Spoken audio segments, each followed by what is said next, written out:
Welcome to the History Maps podcast. Thank you. So, when civil engineers look at building a structure directly on top of like a major geological fault line, the conventional wisdom points in one specific direction. Right, you build for flexibility. Exactly. You use materials like wood or heavily articulated steel framing. Materials that can essentially bend. Yeah, materials that have the capacity to sway and absorb kinetic energy when the earth inevitably starts shaking. Because the absolute last thing you do is construct a rigid, unyielding structure out of solid stone. Well, because when tectonic plates shift, rigid things are usually the very first things to crack and just collapse completely. Right. It is basic physics, really. Yeah. If a structure cannot distribute that kinetic energy through movement, that energy gets absorbed directly by the rigid load-bearing walls. And historically speaking, whether we are talking about structural engineering or even the endurance of human institutions, rigidity in a volatile environment is a recipe for total collapse. Yeah. But then you look at the Caucasus region. This is the geographic focus for this installment of our Caucasian history series. Right. And specifically for this deep dive, we are looking at the Armenian Apostolic Church. Which is an institution that was quite literally built on one of the most volatile geopolitical fault lines in human history. Oh, absolutely. We are talking about a geographical bottleneck that has been subjected to the absolute maximum pressure of empires colliding. Right, over centuries. Centuries. The region has been contested, partitioned, violently invaded by the Romans, the Parthians, the Byzantines. The Sasanian Persians, the Arabs. Right, the Mongols, the Ottomans, and eventually the Soviets. It is essentially a permanent crossroads for imperial expansion. I mean, if an empire wanted to move east to west or north to south, they inevitably had to march their armies straight through the Armenian highlands. So the local populations were subjected to this perpetual cycle of subjugation and shifting borders. Exactly. And despite all of that relentless pressure, this specific institution did not bend. No, it didn't. It didn't assimilate into the religious or cultural practices of its conquerors. It chose the path of rigid stone over flexible wood. Right. It survived as a distinct, unyielding entity. And in doing so, it served as much more than just a religious administrative body. It became the primary and often the only vessel for the Armenian national and ethnic identity. Which is what we are going to examine today, the mechanics of that survival. Right. How an institution forged in the fires of the ancient world managed to endure genocides, shifting borders, and even modern state-sponsored atheism. And we have a really extensive collection of sources guiding this analysis for you today. Yeah, what are we looking at? Well, these range from deep theological treatises and historical chronicles of ancient military conflicts, all the way up to contemporary diaspora journalism from the year 2026. Which is particularly valuable. It is, because it gives us a real-time perspective on how ancient ecclesiastical history is actively shaping community dynamics today right now in places like the United States. Okay, so to really understand how this church became the bedrock of an entire nation, we have to go back to its literal beginning. Right, to the first century. Yeah, we need to examine its apostolic claims and the highly unique path it took to become the world's very first state religion. So the core narrative of the Armenian Apostolic Church places its origin firmly in the first century. The tradition maintains that two of Jesus' original 12 apostles, Bartholomew and Thaddeus, who is often referred to as Jude, personally brought the faith to the region. Right. And the sources detail a very specific tradition surrounding Thaddeus, right? Yes. He travels to the ancient city of Edessa. Yeah. And he carries with him something called the image of Edessa. Which is reputed to be a holy relic bearing the likeness of Christ. Exactly.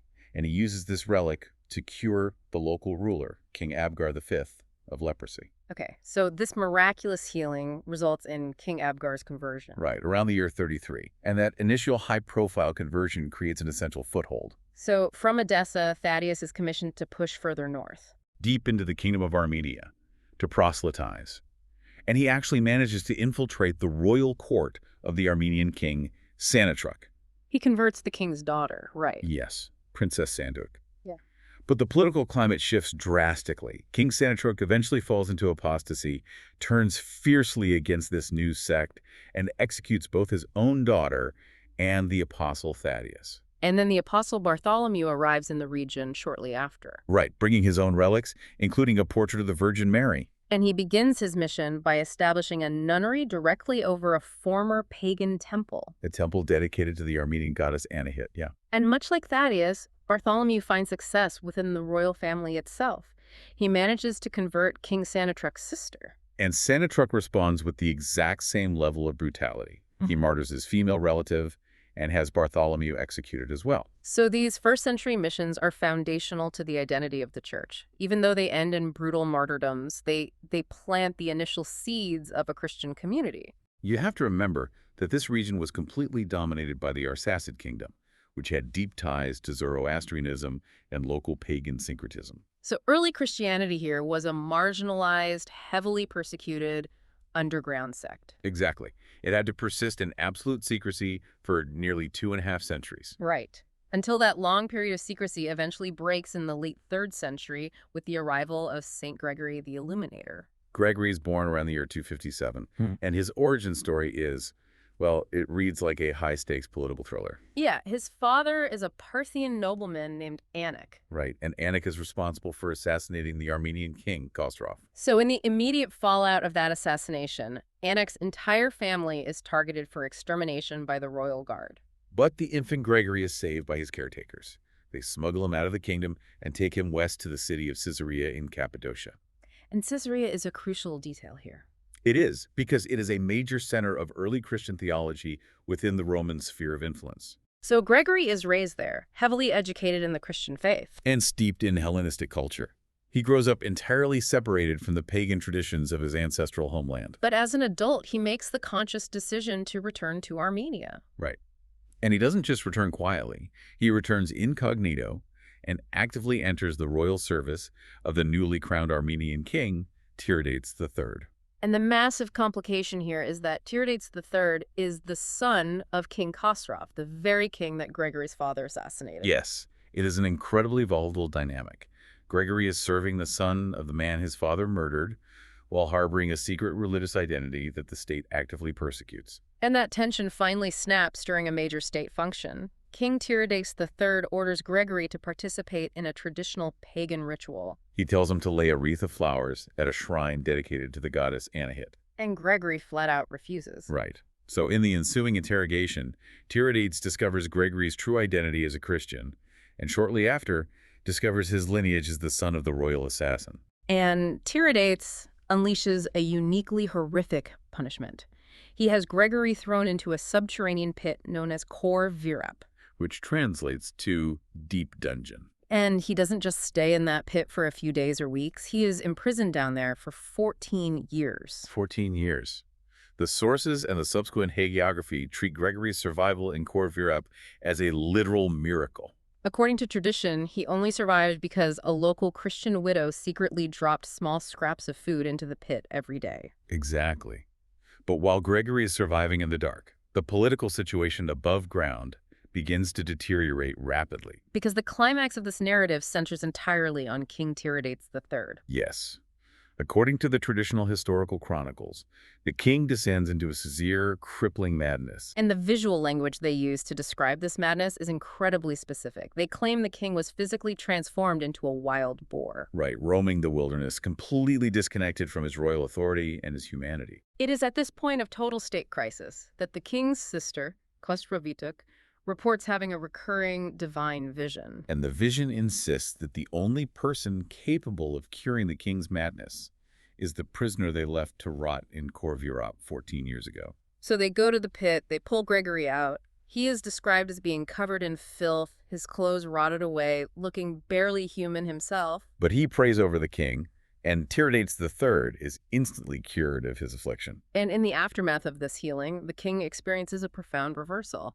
He repents, embraces Gregory's faith, and converts to Christianity. He doesn't just convert personally, though. Around the year 301, he declares Christianity the singular official state religion of Armenia. Which is a monumental declaration. That makes Armenia the very first sovereign state on earth to officially adopt Christianity. Right, predating the Roman Empire's famous Edict of Milan by over a decade. So Gregory is consecrated as the first official Catholicos, the supreme head of the church, and he immediately begins destroying the old pagan temples and baptizing the populace. But if we strip away the miraculous elements and look at the geopolitical reality of the year 301, we have to analyze what it actually meant for the Armenian state to adopt this specific religion at this specific moment. Okay, let's unpack that. This was not merely a spiritual awakening for a troubled king. It was a calculated, definitive break from their Iranian and Mazdean cultural roots. So by forcibly shifting the state religion to Christianity, Armenia created an immense ideological buffer. Exactly. A cultural buffer against the Parthian Empire,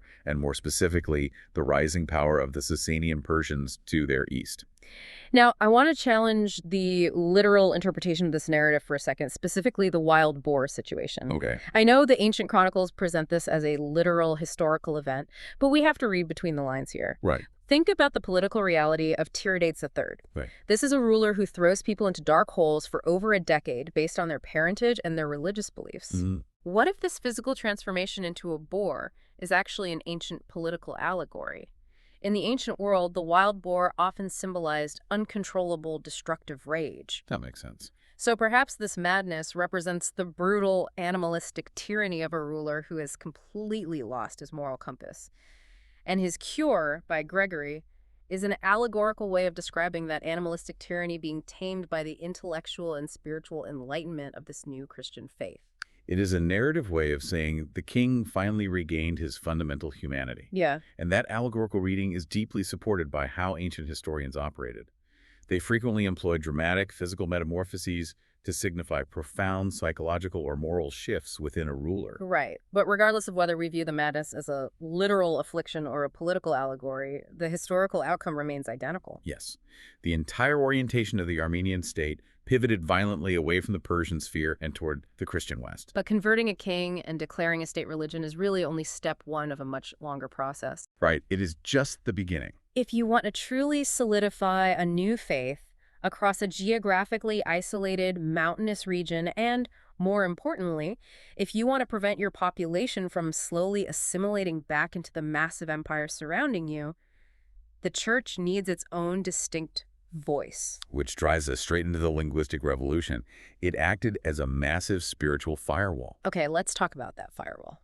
At the dawn of the 4th century, despite being the official state religion, the Armenian church was structurally and culturally vulnerable. Because they did not have a native writing system, right? Exactly. The liturgy, the biblical readings, the theological instruction, all of it was conducted entirely in Greek and Syriac. So if you are an average Armenian farmer or tradesman sitting in a newly built church in the year 350, the priest is chanting and reading in a language you do not understand. You cannot build a resilient national identity if the foundational text of your faith is locked securely behind a foreign language barrier. You are totally reliant on verbal translations that can be easily manipulated or lost. The leadership of the church recognized this vulnerability. Catholicosates, who was the supreme patriarch at the time, understood that a foreign liturgy would inevitably lead to foreign cultural domination. So he commissioned a highly educated priest and former military man named Mesrop Mashtats to solve the problem. Right. Between the years 404 and 406, Mashtats embarks on a massive intellectual journey. He travels to major centers of learning like Edessa and Samosata. He deeply studies the phonetic structures of the Greek and Syriac scripts. But he realizes they are inadequate for the complex, consonant-heavy sounds of the spoken Armenian language. So he does not just borrow an alphabet, he engineers one from scratch. Yes, he independently designs 36 distinct letters. And the brilliance of Mashtat's system is its intense phonetic precision. He created a specific character for every single unique sound, every adjective and affricate present in the spoken language. He gave the culture the exact tool it needed to write itself down. And the invention of the alphabet triggered an immediate and explosive intellectual movement known as the Golden Age of Armenian literature. Under the guidance of Mashtats and catholicosates, they formed a dedicated group of scholars. The Holy Translators, yes.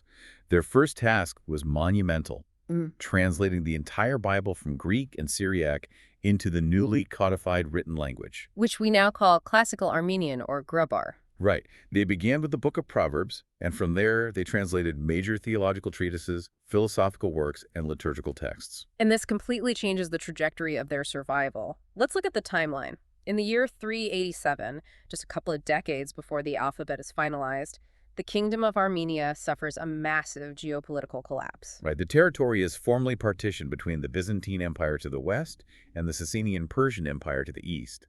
they effectively lose their physical borders and their political sovereignty. But because they now have this newly invented, highly specific written language, that language essentially becomes a mobile homeland. Precisely. When the physical state is fractured and absorbed by rival empires, the alphabet and the translated scriptures ensure that the ethnic and religious identity remains entirely cohesive.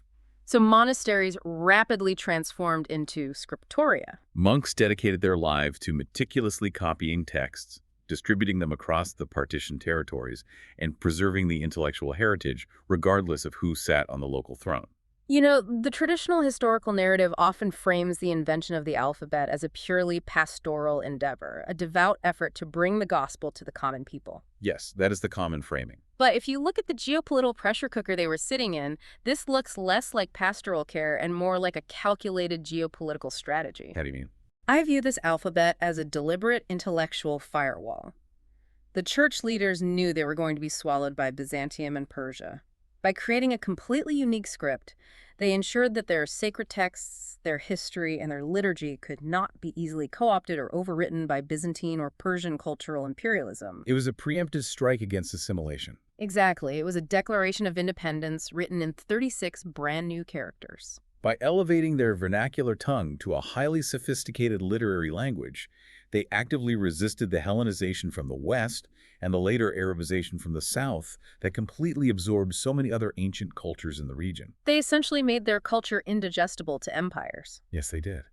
But an intellectual firewall is only theoretical until it is tested by an actual physical fire. And that fire arrived very quickly. The newly codified linguistic and religious identity was immediately put to the ultimate test of survival by a foreign superpower. This brings us to the mid-5th century, the Battle of Avarar, and the sheer physical price of maintaining this faith. By the mid-5th century, the Sasanian Persian Empire, which controlled the eastern half of partitioned Armenia, was growing increasingly intolerant of religious diversity within its borders. Right. The Persian king, Yazdegerd II, recognized that the Armenian Christian identity, now bolstered by its own literature and cohesive church structure, was a massive barrier to their complete assimilation into the empire. So Yazdegerd II decides to force the issue. He issues a royal edict demanding that all Armenians completely renounce Christ and formally embrace Zoroastrianism, which was the state religion of the Sasanian Empire. And this is not a polite request. The edict was backed by the full military weight of the Persian army. It was an ultimatum: convert or be annihilated. The Armenian clergy and nobility convened a major council in the city of Artashat in 449 to formulate their response. They sent a letter to Yazdegerd emphatically rejecting the demand, stating that while they recognized his political authority over their lands, their souls belonged to God alone. And Yazdegerd's response was to march a massive army, complete with war elephants, into the Armenian highlands. Right. So the Armenians draw a line in the sand at the plains of Avarar, along the banks of the Tomat River on May 26, 451. The Armenian forces are heavily outnumbered. They are led by their supreme military commander, Vartan Mamikonian. And they are facing a professional imperial army. The resulting battle is an absolute bloodbath. Vartan Mamikonian is killed in combat, along with 1,036 of his men, who are instantly elevated to the status of holy martyrs. Yes. The Armenian defensive lines eventually break. They are forced to retreat into the mountains, and the Persians hold the battlefield. In strict military terms, Avarar is a defeat for the Armenians. They did not repel the invasion force. But strategically, it becomes a massive turning point. How so? The Persian victory was incredibly Pyrrhic. The Sassanids suffered staggering casualties, recorded at 3,544 dead. And more importantly, the battle did not end the resistance. It merely shifted the tactics.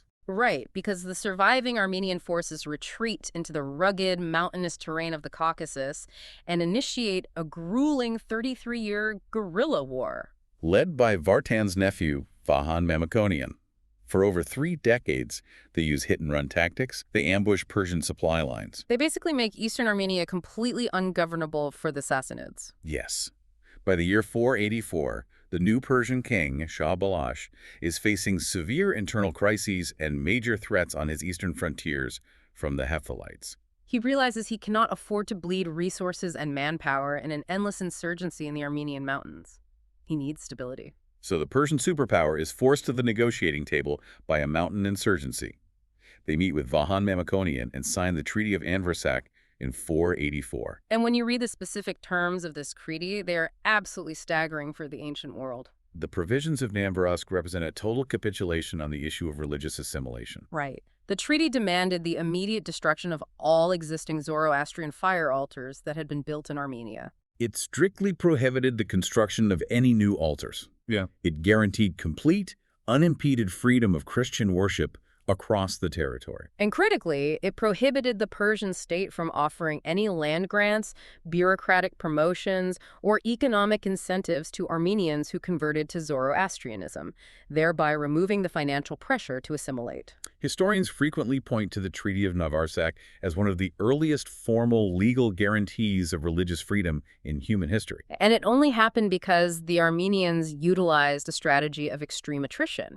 They made the cost of their subjugation far too high for the Persian Empire to sustain. Right. They lost a major pitched battle on purpose to win a multi-generational war of attrition. Now, this specific historical dynamic raises a vital question about how we define victory and defeat. Yes. In the collective Armenian cultural memory and in the liturgical calendar of the Church, the Battle of Avarayr is definitively celebrated as a massive defining triumph. It is. I have to push back on that framing, though. Calling Avarayr a victory seems like a textbook example of historical revisionism. It feels like a massive coping mechanism for dealing with a devastating military slaughter where their commander and over 1,000 soldiers were killed and they lost control of the battlefield. How can losing the field and dying in droves be classified as a victory? To understand why it is not mere revisionism, you have to understand the specific Armenian concept of the Vartanenk. Okay, what is the Vartanenk? The Vartanenk encompasses not just the physical clash of swords at Avarayr, but the underlying moral cause and the spirit of defiance it represents. Yes, they lost the field that day, but that moral victory rendered the short-term military loss entirely irrelevant in the long run. I see. By choosing certain death over religious submission, they proved to the Persian Empire that their faith could not be broken by force or royal decree. The sheer willingness of the nobility and the peasantry to die for the identity forged by Gregory the Illuminator and Mesrop Mashtots proved that the identity was indestructible. The Persians realized, you cannot assimilate a populace that is eager for martyrdom. So they secure their physical right to exist as Christians in the East. Yes. But here's the fascinating geopolitical irony. While the Armenians were bleeding into the dirt at Avarayr in 451 to defend the mere existence of Christianity against Zoroastrianism, the rest of the Christian world, the Romans, the Byzantines, the Greeks, were sitting in a very comfortable council chamber in the city of Chalcedon. Arguing over how exactly to define the complex metaphysical nature of Christianity. Right. And this chronological overlap takes us directly into a major theological crossroads. The Council of Chalcedon was convened in 451 by the Byzantine Emperor Marcian. The primary goal of this council was to establish a singular, unified doctrine regarding the nature of Christ, attempting to settle decades of fierce theological disputes that were tearing the early church apart. But the Armenian church missed the meeting. They were entirely absent from Chalcedon because their bishops, their theologians, and their political leaders were literally fighting for their lives against war elephants at Avarayr. They were dealing with physical survival, not metaphysical debate.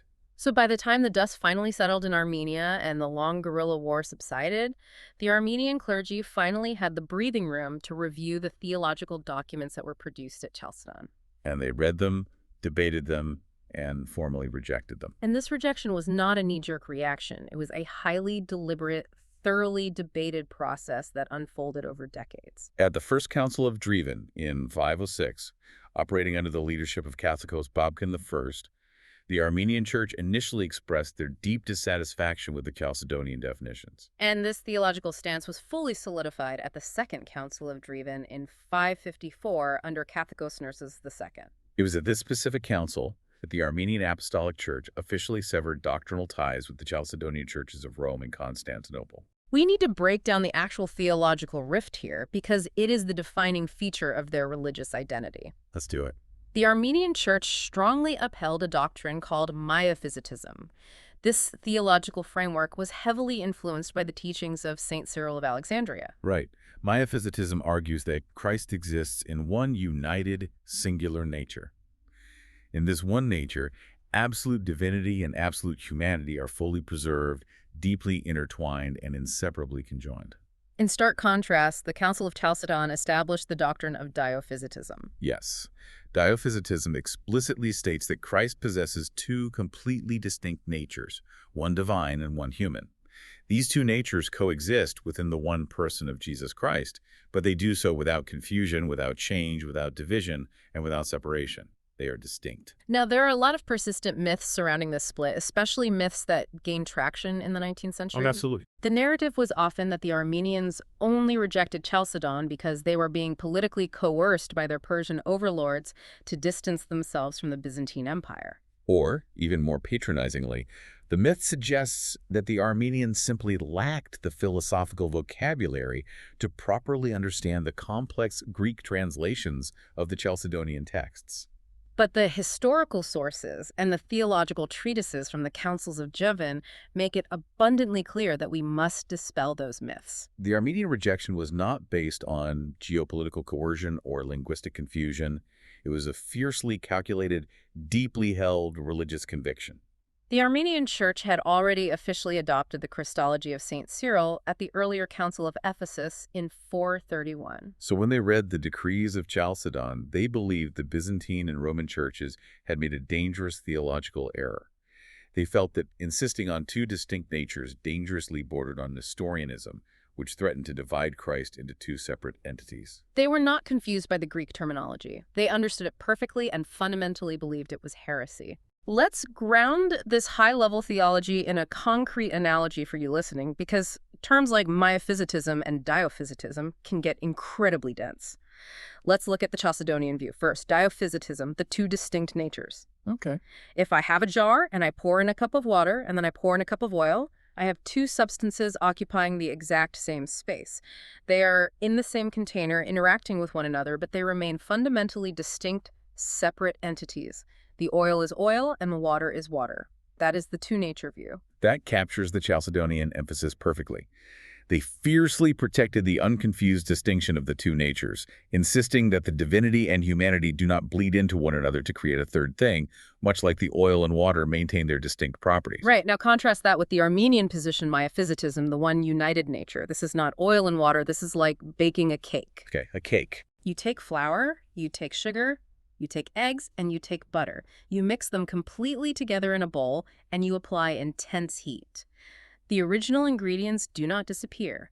Their fundamental properties, the sweetness of the sugar, the binding of the egg, are fully preserved in the final product, but they have become a singular, unified, completely inseparable new substance, the baked cake. Yes, and the crucial point of your analogy is the inseparability. If you try to extract the egg from that baked cake, you do not just fail to find the egg, you destroy the cake entirely. That makes a lot of sense. And that is exactly how the Armenian clerics viewed the actions of the Council of Chalcedon. They felt Rome and Constantinople were trying to unbake the cake. They believed that attempting to separate the divine and the human natures completely undermined the profound, singular mystery of the Incarnation. And holding on to this specific baked cake theology had massive historical consequences. It further isolated them politically from the powerful Byzantine Empire to the west, permanently cementing their status as a completely independent national church that could rely on no one but itself. So we have a church with a highly distinct, fiercely defended theology. They have a custom-built, unique alphabet to write that theology down, and they have secured the legal right to exist on their ancestral lands by fighting the Persians to a standstill. Right. The next logical step for a society in this position is to start building. They begin etching their faith into the very landscape of the Caucasus. This brings us to the architecture of endurance and the concept of cultural guardianship. When we look at the period from the 4th century running through the 7th century, we see a surge of incredible architectural innovation across the Armenian highlands. Early Christian structures were often simple, rectangular basilicas. Sure. But the Armenians began developing highly complex, cruciform or cross-shaped stone structures. These buildings featured expansive domed halls supported by highly engineered pendentives. Let's explain how a pendentive actually works, because it is an engineering marvel of the ancient world. You're trying to put a massive, heavy, circular stone dome on top of a square room. If you just drop a circle onto a square, the corners of the square are left open and the dome lacks support and collapses. Right, doesn't fit. A pendentive is a curved triangle of vaulting that springs from the corners of the square room, curving inward and upward to create a solid, continuous circular base for the dome to rest on. It smoothly transfers the massive weight of the circular dome down into the 4 square pillars. It is highly advanced weight distribution. And resting on those pendentives, they develop their distinctive conical umbrellas, the steeply pitched, pointed stone roofs that cover the central domes. And the absolute prime example of this evolution is the Etchmiadzin Cathedral. While originally founded by Gregory the Illuminator in the early 4th century, it was extensively rebuilt and expanded into its iconic cruciform shape with the central dome around the year 483. But they didn't just pour their resources into building cathedrals for worship, they built massive fortresses of knowledge. The monastic scriptoria. Right. A perfect example is the Tatev Monastery, perched on the edge of a deep gorge. By the 14th and 15th centuries, Tatev wasn't just a monastery. It housed a major, formalized university. The curriculum at places like Tatev went far beyond basic theological training. They operated the equivalent of the medieval trivium and quadrivium. Scholars there were translating and preserving ancient Greek philosophy, heavily analyzing Aristotle. They were advancing local astronomy, studying complex mathematics, and compiling detailed treatises on medicine and anatomy. These monasteries functioned as highly fortified cultural arcs. When the devastating invasions of the Mongols swept through the region, and later the Ottomans, these isolated mountain universities were the only things protecting the intellectual heritage of the entire nation from total erasure. And beyond the architecture and the manuscripts, they developed entirely unique forms of stone art. You have the vibrant illuminated manuscripts filled with gold leaf and highly specific symbolic iconography. And then you have the khachkars. The Armenian cross stones. These are massive slabs of tough stone, intricately carved with elaborate interlaced patterns, botanical motifs, and a central cross that often sprouts leaves, symbolizing the tree of life. Over 50,000 of these monumental stones survive today, dating from the 9th to the 17th centuries alone. They are scattered across the landscape like immovable markers of identity. What is truly fascinating about all of this construction is the deliberate choice of material.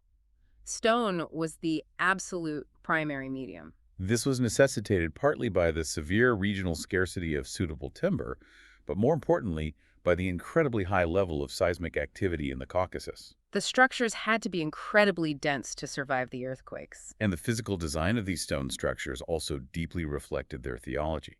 The central dome, always positioned directly over the main altar, symbolically represented a vertical ascent to the heavenly realm, drawing the eyes of the congregation upward to a singular point. But I have a major logistical question about all this building. How on earth does a society that is under almost constant existential threat, constantly subjected to foreign invasions, crippling taxation, and wildly shifting borders, manage to fund, design, and execute such advanced seismic stone engineering? It is a fair question. I mean, they didn't have modern technology, and they rarely had sustained periods of peace to establish massive building guilds. It speaks to the absolute total mobilization of the Armenian society around the institution of the church. By this point in history, the church was not a separate entity operating alongside the state or the people. The church was the central, defining, organizing principle of all Armenian life. The wealthy nobility, the Nakars, viewed funding these massive construction projects as their primary religious and civic duty. Yes, and the highly specialized engineering knowledge required to carve tough stone and build pendentives was meticulously passed down through generations of monastic builders and dedicated artisan families. Ironically, the constant threat of destruction actually necessitated building structures that could withstand both tectonic earthquakes and the siege engines of invading armies. They built in stone because they expected to be attacked. Right, so they build these unyielding stone structures to weather the storms. But while the buildings are rooted in the bedrock, the borders of the empires around them are constantly shifting. To survive centuries of geopolitical turmoil, the physical leadership of the church could not remain static. It had to remain highly mobile. And this historical necessity results in the incredibly complex, often confusing governance structure that exists today. Let's examine the hierarchy and what we can call the tale of two leaders. To understand the modern complexities, we first have to understand the rigid hierarchical ladder of the Armenian Apostolic Church. At the very top is the cathecos. The cathecos is elected for life, but the election process is unique among many ancient churches because it is conducted by the National Ecclesiastical Assembly. This assembly is not just a room full of bishops. It explicitly includes both senior clergy and elected lay representatives from the global community. And the Catholicosates holds exclusive spiritual authority to consecrate bishops and the exclusive right to bless the Holy Moran. The Holy Moran is the sacred chrism oil used for baptisms and ordinations. It is a massive deal. It is usually prepared only once every 7 years in a highly complex ritual involving over 40 different ingredients, including olive oil, rose water, and various spices. And crucially, a portion of the old Moran is always poured into the new batch, creating an unbroken physical chain of continuity, supposedly dating back to Gregory the Illuminator himself. Below the supreme authority of the Catholicos is the bishop, who oversees a specific diocese. Bishops are elected by the people of that diocese and then formally consecrated by the Catholicos. And below the bishop is the priest. There is a distinction here. Parish priests are generally expected to be married before their ordination, while monastic or celibate priests are the ones who typically handle higher administrative roles within the diocese and serve as the ex officio presidents of the local parishes. That is the internal structure. But the geographical location of the supreme leader, the Mother See, is a story of constant forced migration. It started in the city of Etchmiadzin in the early 4th century. But as different empires invaded and the center of Armenian political power shifted, the Catholicos had to pack up and move to stay protected. The See migrated from Etchmiadzin to the city of Devon. Then, as pressures mounted, it moved to the island of Adamar on Lake Van, then to the medieval capital of Ani, then to Sepastia. And finally, as the Seljuk Turks overran the highlands, the leadership migrated entirely out of historical Armenia and settled in the kingdom of Cilicia, located on the Mediterranean coast in the early 12th century. The leadership remained in Cilicia for centuries. But the pivotal year in this administrative history is 1441. By 1441, the geopolitical conditions in eastern Armenia had shifted just enough to allow a group of clergy to return the Mother See to its original historic home in Etchmiadzin. However, the political divide across the broader region was far too severe to allow a complete relocation. Right, because Western Armenia and the region of Cilicia were falling under the firm control of the expanding Ottoman Empire, while Eastern Armenia, where Etchmiadzin is located, was dominated by the Persian Empire and later by the Russian Empire. The borders between these massive empires were heavily militarized and often closed. You could not easily administer a unified church across the Ottoman-Persian frontier. This geopolitical reality necessitated a continuing, operational, and highly authoritative see remaining in Cilicia to minister to the massive population of Armenians trapped within the Ottoman Empire. And this historical fracturing in 1441 defined the highly unusual modern structure of the church. Today, there are two co-equal catholicosates. You have the Catholicosate of all Armenians, which is located at the historic Mother See of Holy Etchmiadzin within the modern Republic of Armenia. And you have the Catholic of the Great House of Cilicia.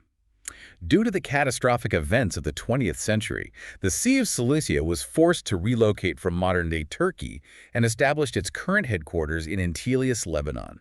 In addition to these two supreme leaders, the Church also maintains two autonomous patriarchates, which are situated in Jerusalem and Constantinople, handling specific regional duties and historical properties.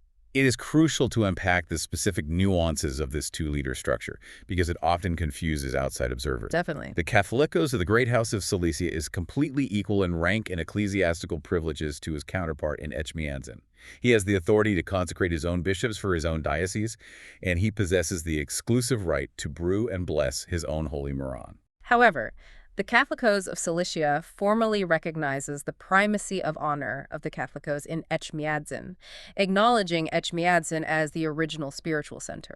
They are essentially two distinct administrative heads managing the exact same unified doctrinal body. They share the exact same Miaphysite theology, they use the exact same liturgy, they revere the exact same saints, and they share the same historical lineage going back to Bartholomew and Thaddeus. But from a purely administrative standpoint, having four distinct hierarchical sees two catholicosates and two patriarchates creates immense bureaucratic friction. It absolutely does. I have to question the efficiency of this deeply decentralized system for the listener. Is this fractured structure just a massive administrative flaw caused by centuries of historical trauma, exile, and shifting borders? Ours is highly intentional. Right, like an evolved survival mechanism. Because if you think about it, this decentralization prevents the entire global church from being wiped out by a single geopolitical disaster. If a hostile state atheist empire captures Etchmiadzin in the east, the church continues to operate fully and freely in Cilicia. If a civil war or regional crisis hits Lebanon, the patriarchate in Jerusalem remains intact. It is structural redundancy. When you look at the broad sweep of their history, it has undeniably functioned as a critical feature for survival. Extreme centralization creates a single point of failure. If all authority, all the relics, and all the administrative capacity are housed in one building, one siege can destroy the entire institution. The heavily decentralized nature of the Armenian Church allowed it to weather massive apocalyptic regional upheavals, precisely because its leadership and its operational capacity were distributed across different empires and completely different political zones. And that deeply ingrained decentralized structure is currently playing out in real time in the modern era. We see this acutely in the American diaspora today.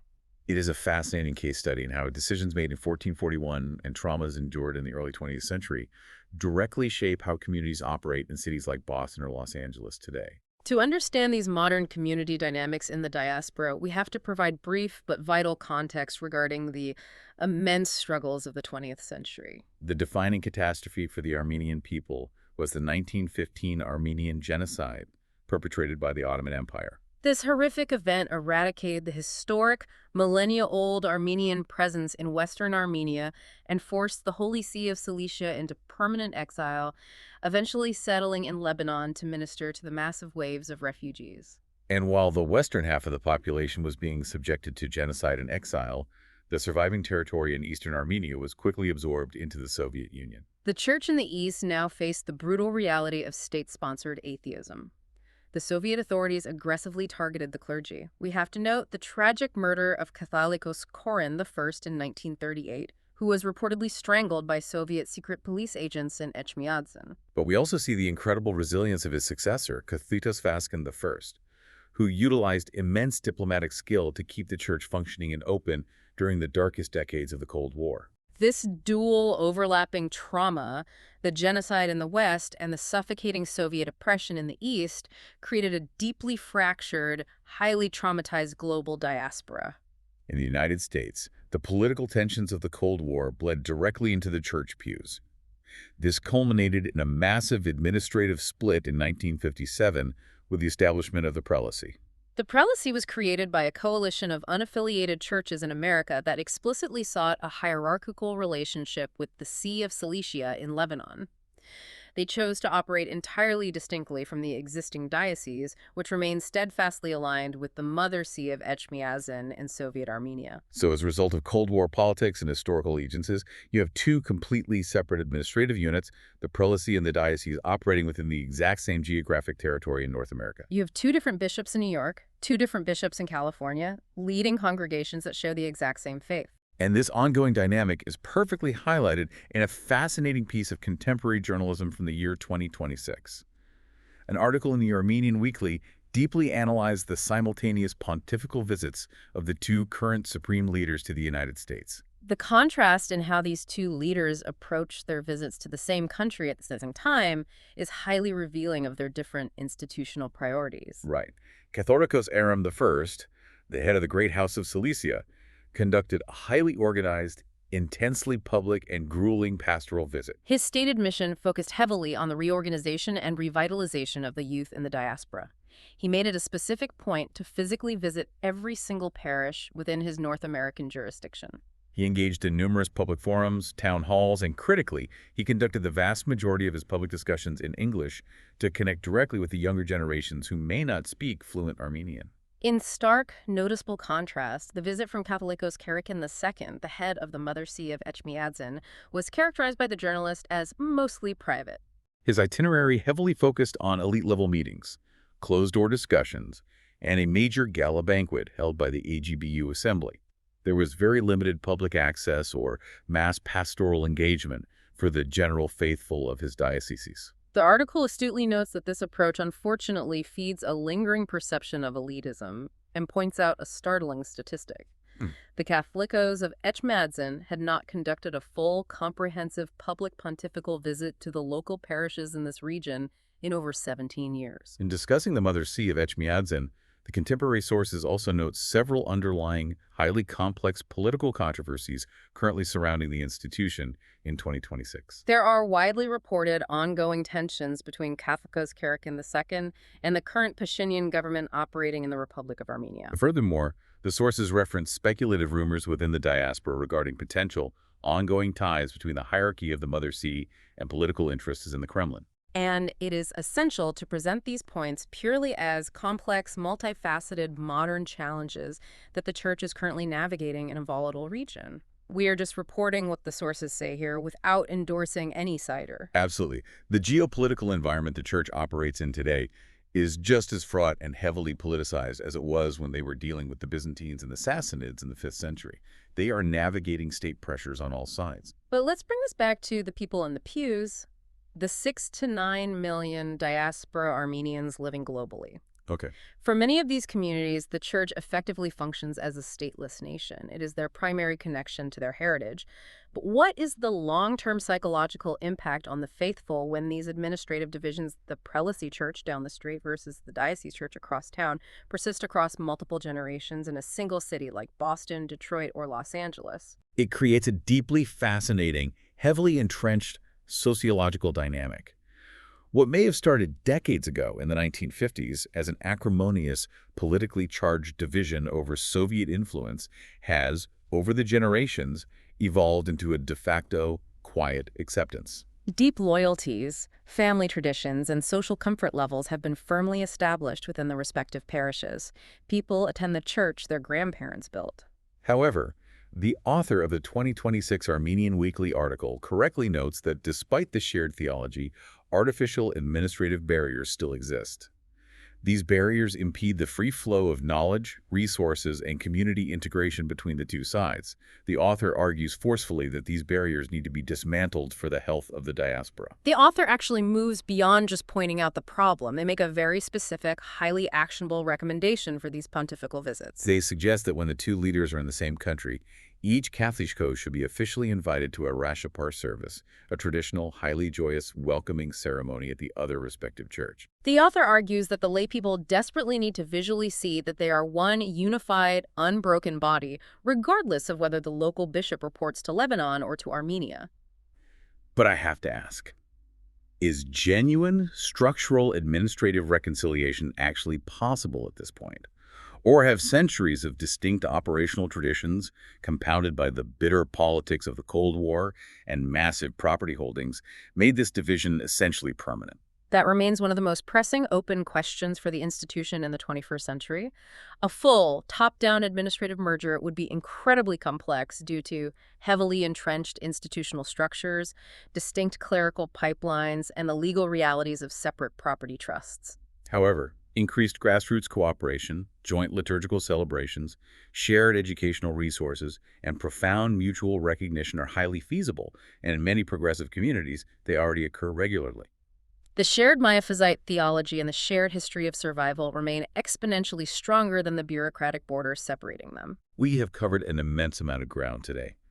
We've explored a theology of unyielding unity, the singular, inseparable nature of Christ that was aggressively defended by a unique, custom-engineered language. We saw how the right to practice that theology was paid for in blood and multi-generational guerrilla warfare at the Battle of Avarar. And we examined how the leadership structurally decentralized itself, migrating across the map to survive centuries of shifting, hostile empires. All of these intense pressures birthed an indestructible, highly resilient global community that operates today almost as a mobile spiritual nation. It is a remarkable, enduring testament to the immense power of theological ideas and institutional faith, particularly when they become perfectly inextricably aligned with the ethnic identity and the physical survival of a people. It really is. Which leaves us with a final provocative thought for you regarding the deep nature of institutional memory. When a church's core identity becomes entirely, inseparably intertwined with the physical and cultural survival of an ethnic group under constant threat, does the religion fundamentally shape the nation, or does the trauma of the nation fundamentally reshape the religion? That is a fascinating question. When you look at the highly decentralized hierarchy, the stone architecture built for earthquakes, and the fierce defense of a unique theological stance, how much of modern Armenian apostolic practice is purely doctrinal, and how much is a codified, highly ritualized survival mechanism born from centuries of persecution? It makes you wonder what a church like this might look like, or how it might evolve, if it ever finally stops bracing for the next historical earthquake. I suppose we'll have to wait and see. Thank you for listening. History Maps. Learn history visually.